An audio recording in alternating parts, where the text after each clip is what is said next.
The royal family rocked by the release of Paul Burrell's bombshell new book.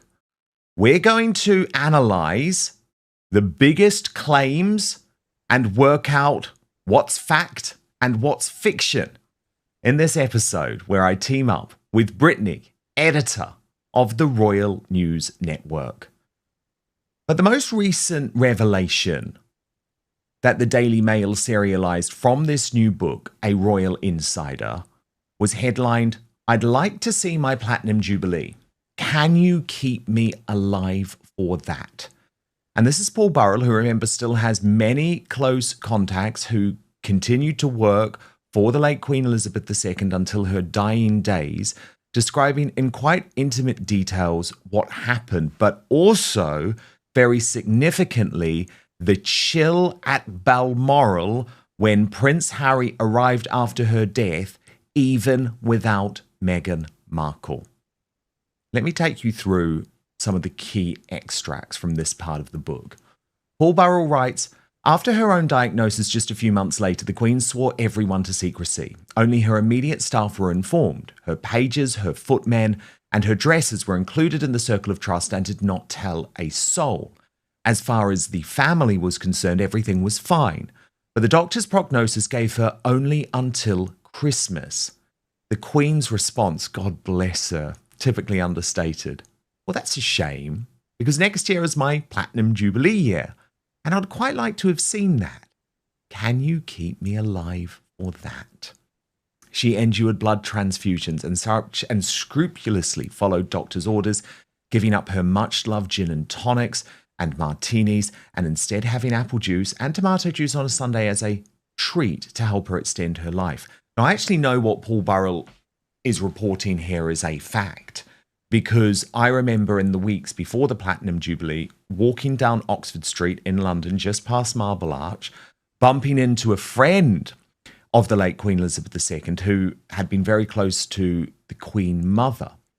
And she just told me, Dan, that the Queen's getting young blood. And it was these blood transfusions which did perk her up immediately. And we were so shocked to see the Queen go and open the Elizabeth line at Paddington Station. And that was a sign, oh my goodness, maybe she will be able to get through the Jubilee. Paul Burrell goes on. They kept her alive to witness this landmark in her reign, but she, through it all, knew that she was dying.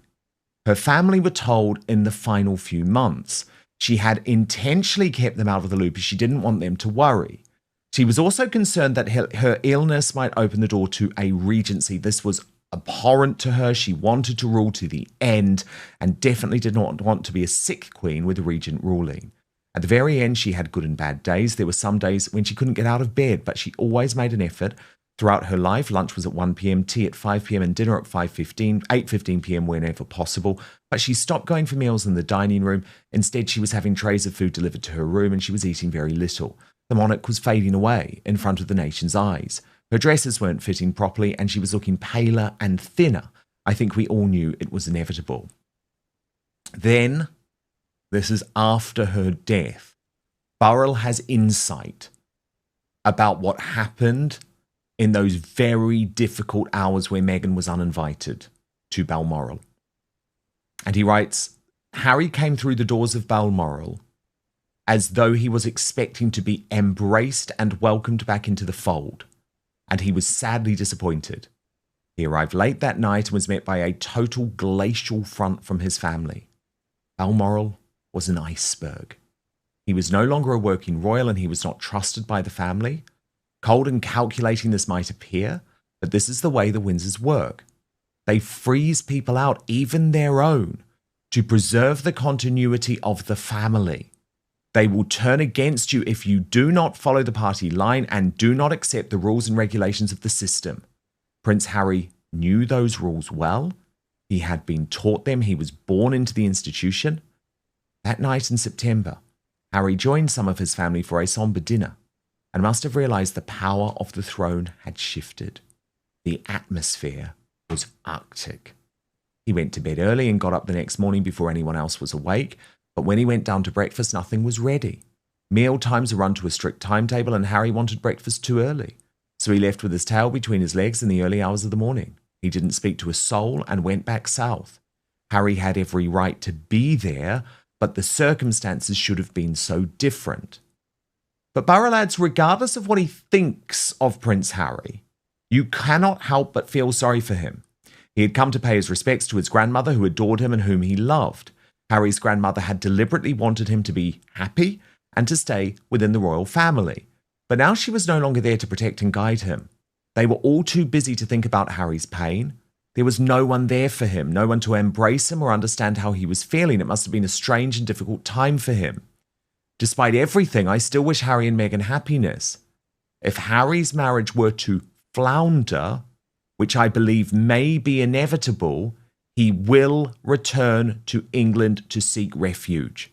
Everything he knows is in the country of his birth, and once the veil is lifted from his obsession with Meghan, he will want to be back to what and where he knows best, and the king would be delighted to have him back. But I am not sure if William would be equally pleased. It's such a shame, as Harry, who was always one of the public's favourite royals, could and should have had it all. Instead, he has made a right royal mess. So, Brittany, what's very interesting there, remembering Burrell's ongoing connections to many royal courtiers, is that he now believes the end of Harry and Meghan's marriage is inevitable and says categorically, Brittany, that once the marriage ends, Harry will return to England to seek refuge. Well, what? Will he return without his children? I need you to do something for me right now. It is free. It is easy. It is simple. Just hit that subscribe button on YouTube. That's because over 50% of you watching this video haven't done that yet. I mean, when it comes to the end of their marriage, it is a big question mark because Meghan doesn't want to go back to the UK. She doesn't really want anything to do with the institution. She'll certainly still cling to the titles as long as she can have them, but she really has no interest in his homeland at all. And you can almost think right now of Harry doing this cosplay royal tour, trying to make inroads back to the UK, that things might be between the couple already floundering as Harry is looking to go back home. I don't think he's happy in California in many ways. I don't think his marriage is probably all that happy and productive. I think he's having a lot of issues, I'm sure, doesn't know what to do with his life. But there really is, I don't think, a permanent route back as a working royal where he was. He cannot take out those last 5 years. He can't delete the Oprah Winfrey interview. Spare is still on the shelves everywhere in new and in used bookstores. Harry and Meghan will be on Netflix forever. He can't get away from this. It will always, always be there. And because of that, Harry just really can't reclaim the family, the life he once had. It is gone. The healthy, mature thing for him to do is to figure out what the new reality for him looks like. And he's not there yet. Again, that's why he's trying to recreate it. And I'm not surprised he received a glacial welcome at Balmoral. He should not be surprised. But again, reality and Harry don't tend to get along too well. No, indeed, indeed. And look, I mean, the thing is, Brittany, what's fascinating is for Paul Burrell to paint that picture of how Harry was treated at Balmoral. And remember, Charles and William scarpered, so they didn't even want to see Harry. By the way, I'm not criticizing them for that. I totally understand why. But Brittany, that was all before Harry and Meghan, the docuseries on Netflix. It was all before the release of Spare. So if it was Arctic then, just imagine now. He also goes into the book, Brittany, the real reason Meghan was so jealous of Kate. And effectively, it really just boils down to the fact that she wasn't happy with Kensington Palace. Like, she really just couldn't deal with the size of William and Catherine's apartment at Kensington Palace, which to me seems very short-sighted because obviously that was all to play for Meghan. And we do know in the end they were able to build this dream house to the tune of millions of pounds, which initially the British taxpayer paid for at Frogmore. They got the big house that they wanted. But at the same time, it's sort of, they were so anticipating and wanting that so much. But at the same time, Harry and Meghan, and particularly Meghan, could not accept the reality of her place within the royal family, which is that she married the spare and she was not going to have Frogmore House. Frogmore Cottage was best. And they got all this land, you could say, in some ways, because they got a lot of privacy through that. Totally, Brittany. I'll let you clear your throat, and I'm going to read the next little extract, okay? Because this was so terrible. This was about Burrell revealing that Harry had actually given the late Queen Elizabeth a secret mobile phone because he wanted secret communication that her courtiers wouldn't know about and that King Charles and William wouldn't know about either. So here's the extract from Burrell. Of course, Harry would claim later that he wasn't able to get to the Queen, but he knew how to reach her whenever he wanted to see her. He also had a secret weapon. Unbeknown to his father or brother, Harry had sent Granny a mobile phone with the intention of having a secure line direct to the CEO of the family firm, bypassing not just his family, but all her courtiers. When it arrived, the Queen said, "What am I supposed to do with it?" After all, the monarch couldn't be expected to answer it whenever it rang. Imagine it going off in her handbag while she was in a meeting with the head of state or opening Parliament. So that mobile phone went in the top drawer of a servant's desk at the end of the long green corridor alongside a phone from Prince Andrew, who'd had a similar plan. But even without her mobile phone, the Queen did get to see Harry and Meghan and her great-grandchildren. When Harry and Meghan appeared in the Oak Room, the family parted like the Red Sea so that the Sussexes could take centre stage with the Queen. Some members of the family left the room in disgust and wouldn't return until they had left 30 minutes later. The Queen played with the children and chatted with Harry and Meghan. She thought everything was fine, but little did she know. On the Sunday of the weekend of the Platinum Jubilee celebration, the Queen had arranged for the chef to make her favourite chocolate cake with one candle on top for Lilibet's birthday. She had hoped that her favourite grandson and his wife would join her for tea, but she was left disappointed when she was told they had left already. It might have been a breakdown in communication that Harry and Meghan weren't aware of her plans.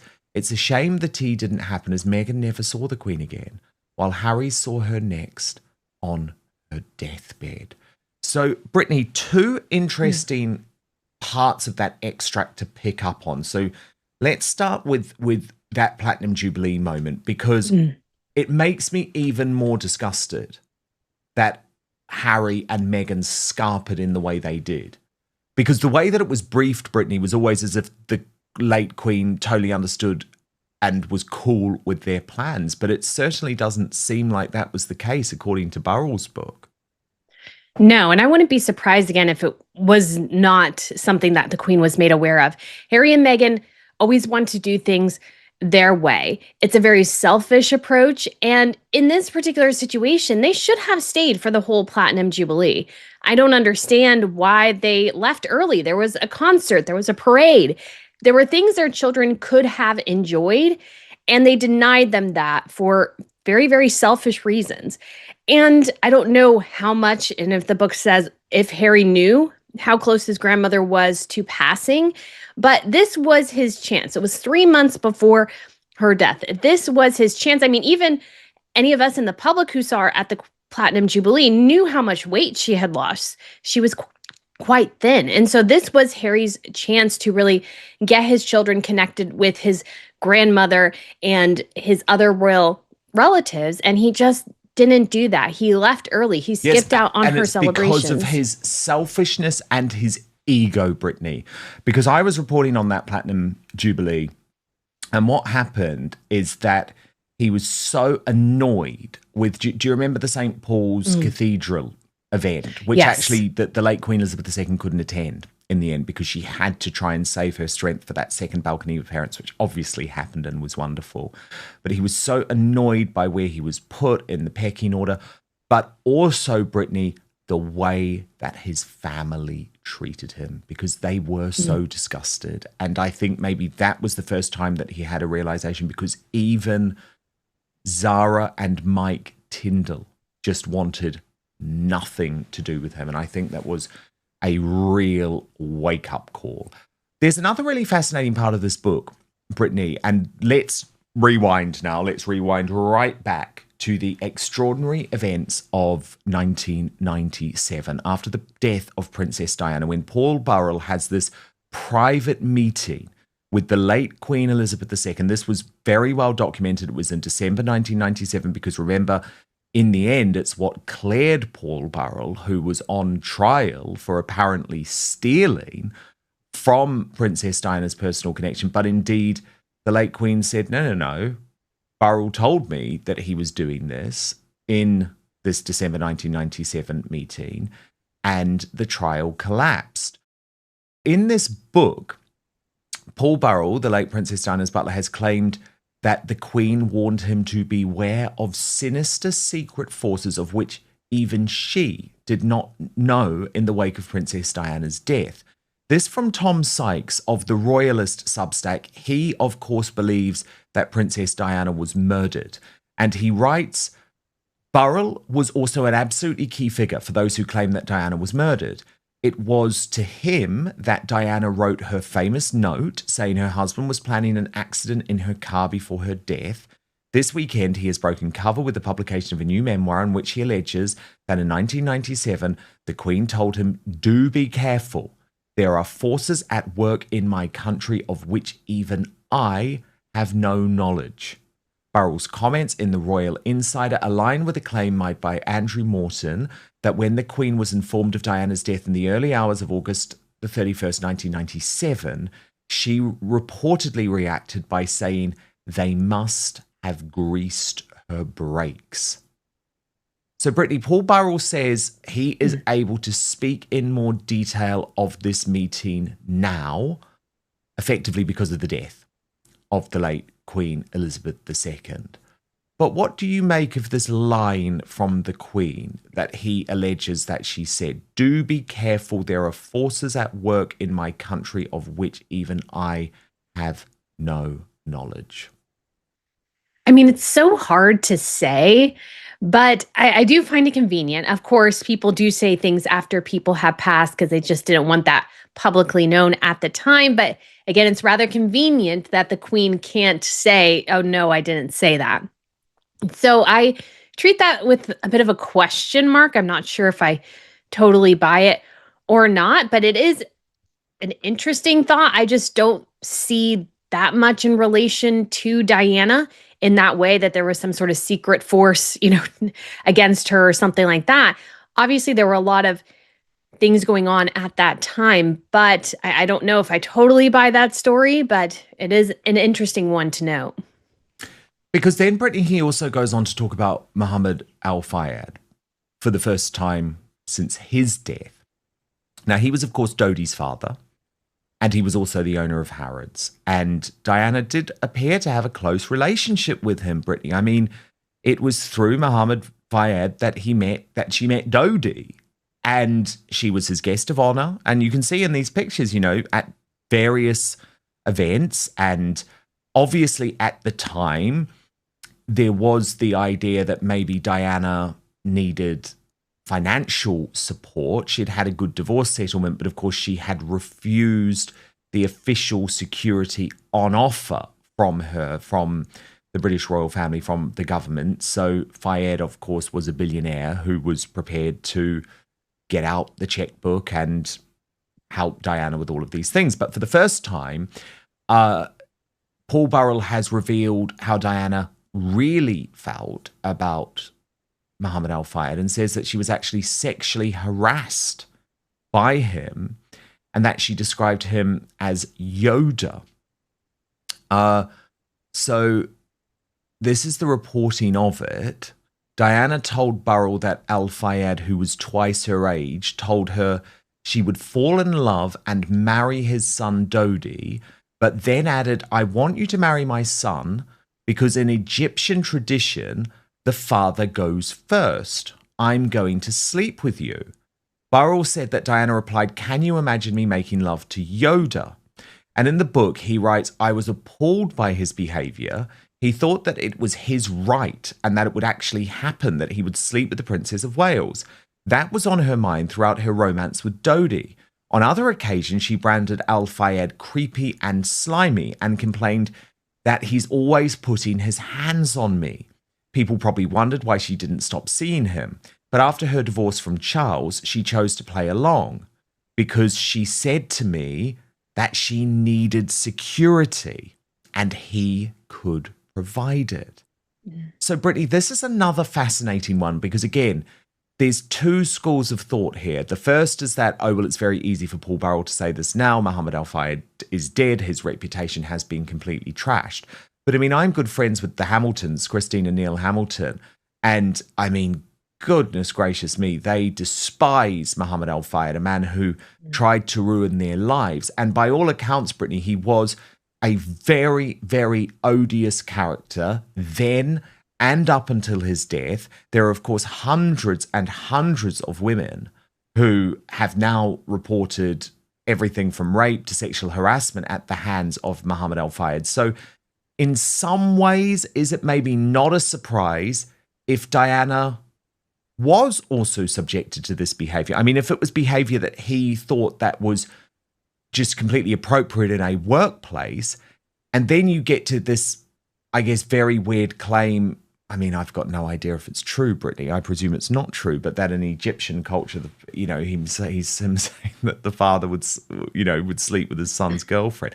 I mean, what do you think, Brittany? Is this too opportune from Burrell, or do you actually believe that Diana was subjected to this treatment at the hands of Mohammed Al-Fayed, then the owner of Harrods? You know, in this particular instance, I would not be surprised if that was the case. And I would not be surprised either if she somewhat put up with it in order, like she said, to have a bit of security and to have somebody that maybe she can lean on. I mean, this is kind of something that has happened since the beginning of time in many ways in the relationship between men and women. And especially this picture where they're at an event, her top is a little low cut. You know, you could argue that he's leering right at her. It's hard to see if he's looking at the card. It does look that way in that photo.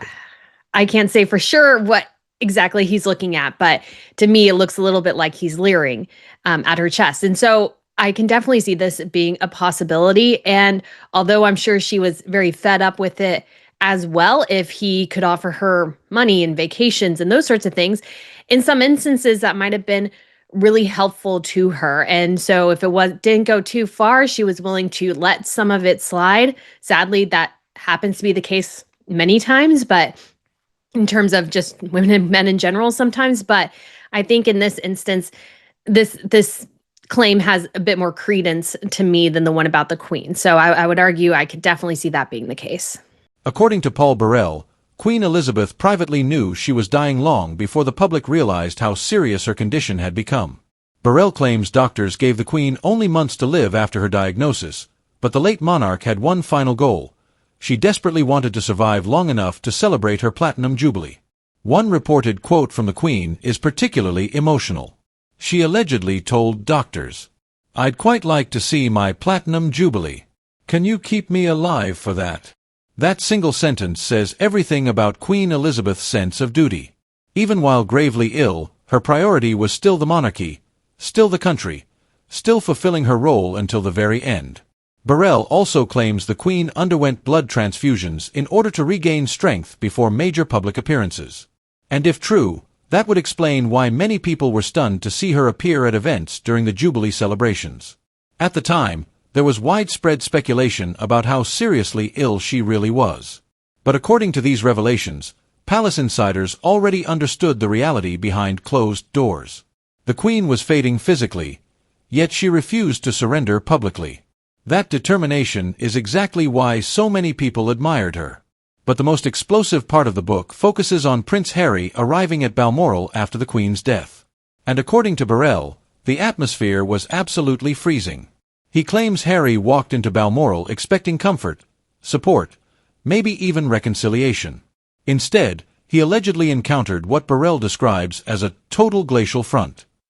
That phrase alone is brutal. Burrell says Harry was no longer trusted by the family and had effectively become an outsider inside his own royal home.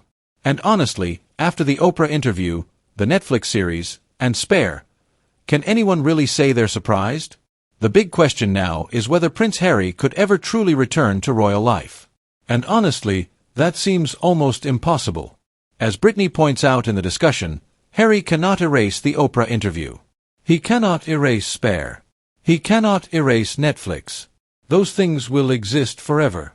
The royal family may eventually tolerate Harry again privately, but restoring full trust? That's a completely different issue. What makes this story so fascinating is that it reveals two very different realities colliding. On one side, you have Harry, still emotionally tied to the royal family, still searching for belonging.